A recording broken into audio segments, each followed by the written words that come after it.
हम सबको कोविड-19 पेंडेमिक के बारे में पता है, जो कि एक वायरल इन्फेक्शन है और हमें ये भी पता है कि कैसे उससे पूरी दुनिया अफेक्ट हुई थी। ऐसे ही एक इन्फेक्शियस डिसीज के बारे में आज हम बात करने वाले हैं, जिसका नाम है ट्यूबरकुलोसिस। क्या आपको पता है कि टीबी के रेट इंडिया में सबसे ज्यादा है?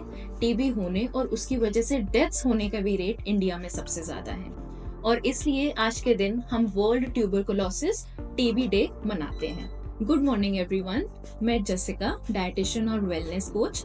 आज आपको बताती हूँ ट्यूबरकुलोसिस के बारे में कुछ इम्पोर्टेंट इन्फॉर्मेशन। आइए पहले हम जानते हैं कि टीबी है क्या। ट्यूबरकुलोसिस मतलब कि टीबी एक बैक्टीरियल इन्फेक्शन है जो हमारे लंग्स को इन्फेक्ट करता है, लेकिन इससे हमारे बाकी ऑर्गन्स भी इन्फेक्ट हो सकते हैं।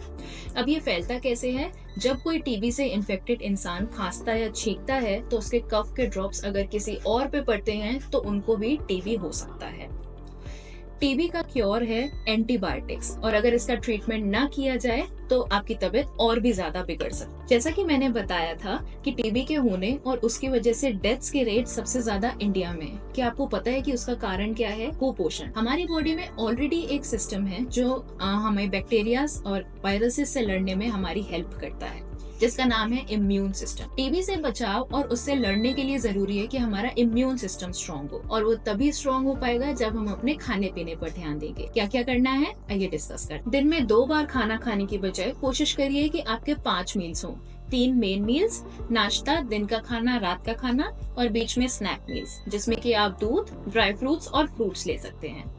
प्रोटीन पर ध्यान देना भी इक्वली इम्पोर्टेंट है। प्रोटीन हमारे मसल्स को स्ट्रॉन्ग करता है और साथ ही साथ हमारा इम्यून सिस्टम स्ट्रॉन्ग करता है। प्रोटीन के लिए जरूरी है कि आपके सारे मील्स में एक प्रोटीन का सोर्स हो। वो क्या क्या हो सकते हैं? दही, दाल, राजमा, चने, छोले, पनीर, सोयाबीन, दूध एक्सेट्रा। और अगर आप नॉन वेजिटेरियन हैं तो अंडे, चिकन और फिश। और कुछ माइक्रोन्यूट्रिएंट्स हमारे इम्यून सिस्टम के लिए वैसे ही इम्पोर्टेंट हैं जैसे एक हॉस्पिटल के लिए नर्सेस। क्या क्या माइक्रोन्यूट्रिएंट्स हैं आइए देखते हैं। विटामिन ए और विटामिन सी। विटामिन ए और विटामिन सी को पहचानना बहुत आसान है। विटामिन ए रेड, ऑरेंज और येलो कलर के फ्रूट्स एंड वेजिटेबल्स में पाया जाता है, जैसे कि आम, पपीता, केला, कद्दू etcetera.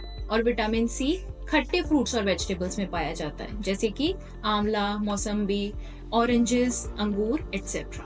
Vitamin E. Vitamin E के कुछ सोर्सेस हैं सोयाबीन ऑयल, बादाम, काजू, पिस्ता, सीड्स जैसे कि खरबूजे के बीज, कद्दू के बीज, तिल के बीज एक्सेट्रा।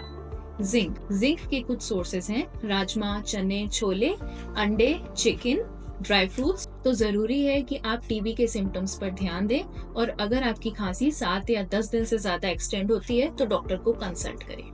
Thank you.